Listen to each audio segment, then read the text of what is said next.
certainly feel fortunate being in the situation, first-time head coach, but being with the guys who've done this for a long time. And so it's been an awesome process, such a fun process when you kind of team up with the coaching staff and the scouting department.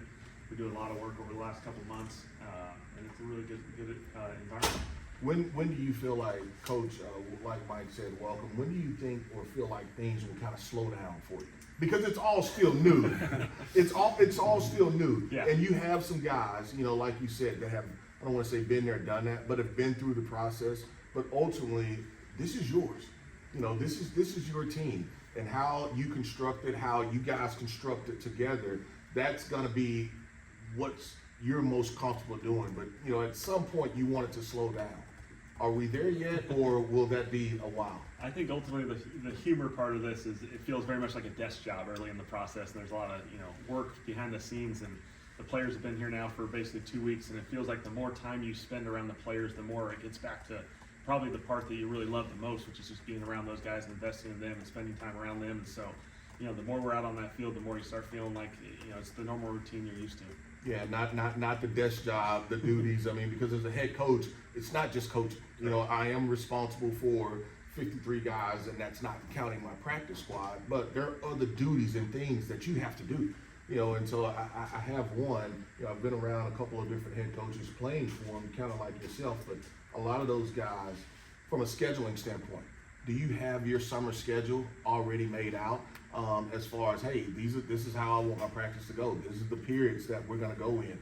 We'll implement plays, but this is how I want to have that laid out. Have you already done a lot of that as well? Yeah, by segments. I think really we have a good beat on how the next month and a half will go all the way through June, through the OTA process. And so we're really fired up, and we feel like it's a really good plan to allow these guys to build through this process. Everyone will get a little bit of window in the summer like everyone does for a few weeks to kind of get away from this, which everyone needs to, because then when you hit training camp, it's full speed ahead. When you look at kind of the to-do list, this team has struggled in the past few years running the football. They just struggled in the past few years stopping the run, and it doesn't feel like the next thing on that list matters a whole lot if you don't do either of those things well. And quite frankly, not every team has Jalen Carter, and Jordan Davis and Saquon Barkley. How do you address those? That's a broad question, but how do you address those two areas? You're going to attack in a lot of different ways. Obviously, we know the line of scrimmage, how important this game is. I'm a quarterback guy. I love throwing the football. I love all the fun, parts of that game. But this is a big boy game. Offensive line, defensive line, run game, stopping the run. It's a philosophical approach. Obviously, it's a personnel approach, and really it's a schematic approach as well. And so there's a lot of layers to this. Obviously, we know the investment that you can put into there from all three phases of that, and so we're excited to hit the ground running. And that's where you are now, right? It's about the verbiage, and just don't make it too hard. Let's make it as simple as possible. Keep this because that's what they're used to. Keep different things. Getting all that on one page. Yep, absolutely. It's a really fun process. You're teaming up with a whole bunch of people who have all different exposures and different experiences, and it's really about us, using all those experiences, but ultimately lining up and being aligned together. Coach, you got a question since your background being a quarterback, playing that position, coaching that position, now being the head coach. Will you step a lot into that defensive area as far as hey, coach, I want to see it, but I'm not going to get too involved with it because if I see something where I can suggest something to you, that's what I'll do. But I'm gonna allow you to do your thing defensively. Is that the approach that you will have? Yeah, ultimately, you understand in these shoes, you're responsible for all aspects of this team, and it's a great opportunity. Really, really excited about it. We teamed up with some really good coaches, and I want to be a support for those guys. I want to be a support for Brandon Staley. I want to be a support for Phil Galliano and Doug Nussmeier for our coordinators and everyone else. I want to be a reference point for those guys to help be a resource as we go through this process, and that ultimately we're all teaming up on this thing together. When you look at this draft, tonight, and we've talked to everybody, from the staff and from the scouting department. But what's your overall take on this draft? Not just the Saints, as far as number 9, but we feel like there's some really, really good players that could not only help the Saints, but some other teams as well. Some other teams are going to get better tonight as well. I mean, we will admit that. But just your overall thoughts on this draft, and how it could help. Ultimately the league, but particularly the Saints as well. Yeah, I think ultimately everyone hopefully comes out of this thing feeling like they got better, and so certainly we feel like we're going to be able to do that as we go through this process. again, it's one step in the process. You know, it's a big part of it because you're bringing in people that ultimately are going to have a huge impact on our team. But again, it's a part of the process. And once they get in the room, this is about getting in the room. And after that, you're in the room and everyone's at a clean slate. Everyone's in the same opportunities, the same chance to get on the field. And so, this is about taking advantage of the opportunities these guys have presented themselves through their work, through college, through everything before that. They're going to get a chance to get into the room. And then after that, it's go time for everyone. Coach, I want to ask you, and I don't want to get too in depth in it, but from an offensive philosophy, how does that look for you? Offensive philosophy, just how it looks. Doesn't necessarily have to be from what we have ultimately on Sundays. Yeah. I mean, because that will change. Yep. But from an offensive philosophy, how does that look for you? Yeah, we always talk about playing smart, playing fast, and playing physical. And so, we want to play with tempo as we go. We want to be able to spread people out. But there's a physical component with it, and it takes all 11 on the field on offense. Everyone talks about the O-line and the tight ends and the running backs and the physical component, those guys, but the receivers' physicality in the pass game and the run game, the physicality that the quarterbacks have to do. They have to stand in the pocket, they have to take shots, they have to lean in there.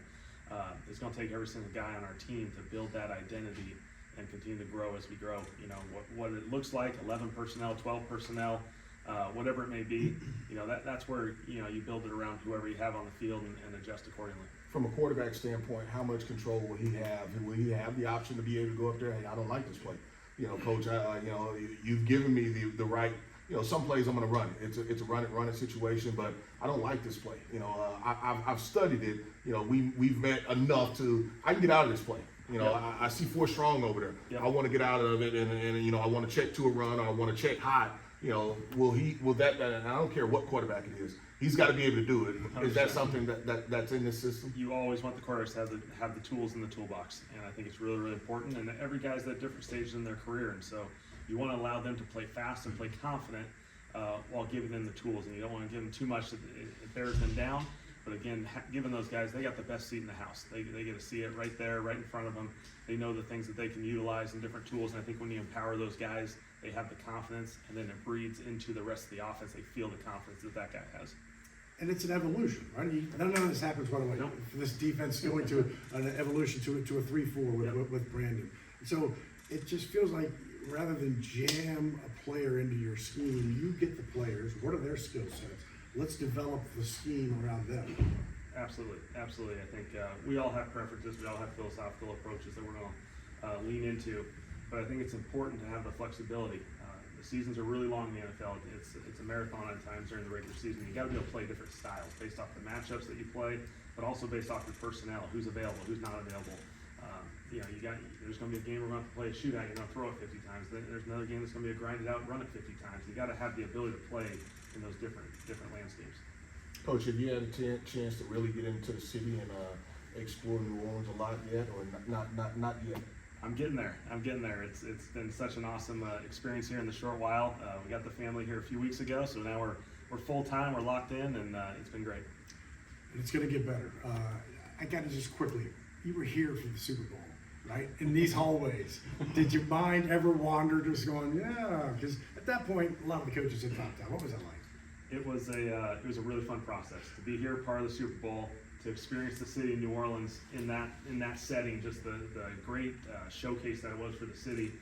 We snuck over here. We had practice at the facility, so it was kind of fun walking around and kind of looking at it, and just such a cool place. Yeah, we can't wait to get that excitement back for this team, and not just another NFC team. And so we're excited, and good luck to you guys, Coach. Appreciate it. Welcome. Thank you, guys. Have a great night. Have a great weekend. In fact, Saints head coach Kellen Moore. I want to thank everybody for listening. Deuce McAllister, of course, and Doug Miller and Chris Coleman, everybody who helped.